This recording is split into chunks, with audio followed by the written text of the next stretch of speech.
Morning everybody, hope everyone's keeping really well, and the warmest of welcomes once again to a very autumnal tiller's turf. So we're in mid-November, things are starting to change, leaves are starting to change, clocks have changed, and yeah, it'll soon be Christmas. So yeah, already signs of autumn, so we can see, like I said, the leaves are changing now. But it's great to see so many berries still around in the hedgerows. So at some point we're going to be looking forward to seeing things like fieldfares, redwings, maybe even waxwings if we're lucky, venturing over here, migrating over to our lovely warm winter to feed. So anyway, we're not talking about hedgerows and birds today, although we might do that sometime. What we're going to look at today is our heather turf, and we'll talk a bit more about the heather turf itself and another heather related product.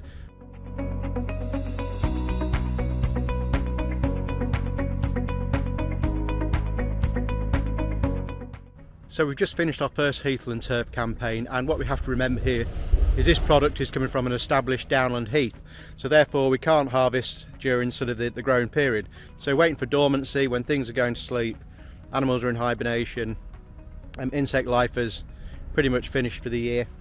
And yeah, but don't worry if you haven't got any yet, we are doing a second campaign straight after Christmas, so first sort of week of January, second week of January. So if you are still interested in this product, then get in touch with the office and we'll put you on the reservation list and ready to lift that turf for you when the time comes. So yeah, let's take a closer look at the product and talk a bit more about it.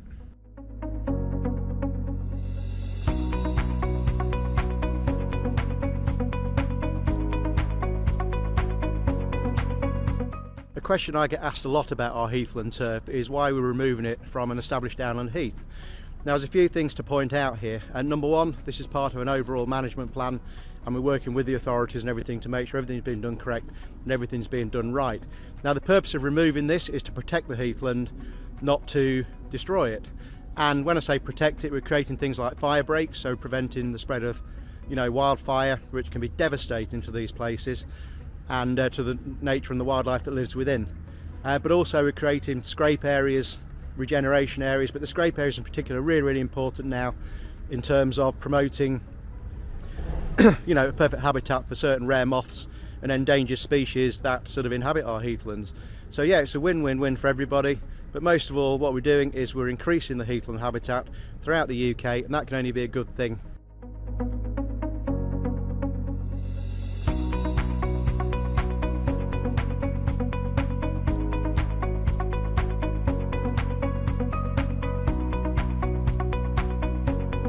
So let's take a closer look at this Heathland turf, and what we've got to remember here is we're not growing a monoculture of any particular species.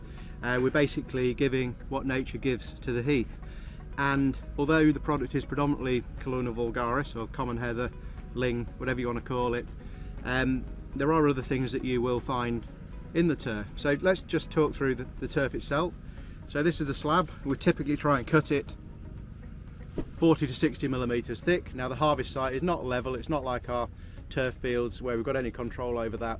We go in and we're trying to maintain a harvest thickness, probably 30 to 60 millimeters is where we like to be, to give it a good strong slab. And so what does the slab contain?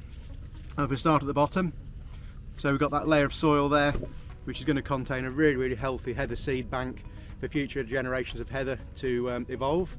And within the composition itself, we're predominantly Calluna vulgaris or ling, common heather, whatever you want to call it. But also in this one there's also a little bit of what looks like crossleaf heather, and there's always a chance that you may find things like dwarf gorse. I don't know if you can see that, I'll just bring the camera in a little bit closer, down there.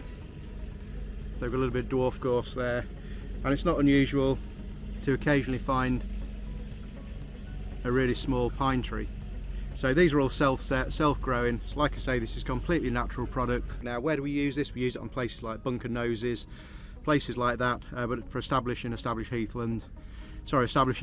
heathland rather, and things like bunker faces, bunker banks would be a very typical application, certainly within the golf world, but obviously it can be installed as a heathland extension program. So yeah, so it's a great product. Very popular as always. Like I say, we've done the first campaign, second one's coming up. There is a little bit left for sale here, but if not, get your name down and yeah, we'll get you some up in January.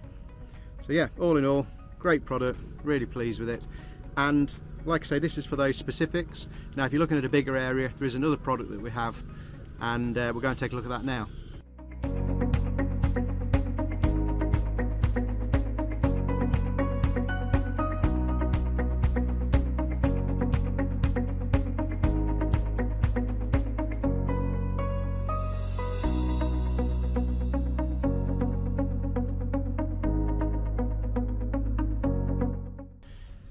Now once we've harvested the Heathland turf, obviously we're left with some arisings and some things left behind. So to tidy up, we'll go in and we'll just scrape the area down, and we'll collect up the arisings, which again are extremely valuable, extremely useful. So if budgets don't stretch to turfing, or it's not practical to turf a really big area, then the Heathland mix is, you know, an alternative for you perhaps. So I'm going to turn the camera around and we'll take a closer look, and I'll show you what the Heathland mix is and some of the things that are in there.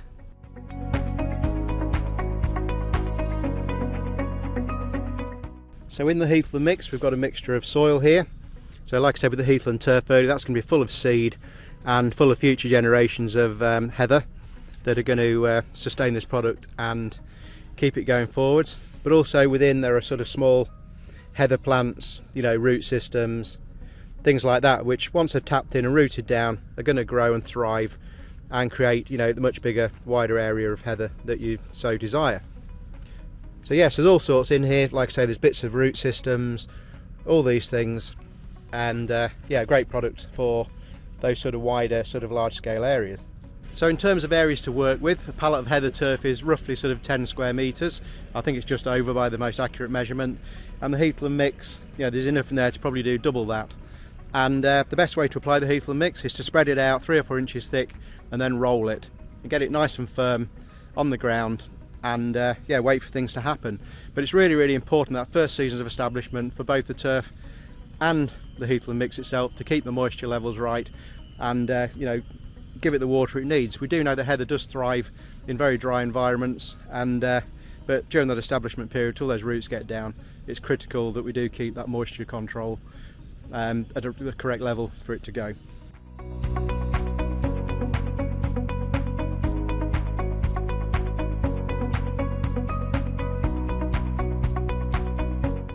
I really hope you enjoyed this week's Turf Talk, taking a closer and more in-depth look at our Heathland turf and Heathland mix, and just really telling the story behind it and its uses and its whole composition and benefits in general. So yeah, enjoyed making the video as always. Thanks for watching. Please continue to share and help us grow the channel. Subscribe to Tiller's Turf TV on YouTube if you haven't already. If you do, that'd be much appreciated. We're so close now to that 1,000 subscriber mark, which has been my target this year. And we love bringing the videos. The bigger the audience, the better. Yeah, in the meantime, have a great weekend. Cheers for now. Take care, everybody.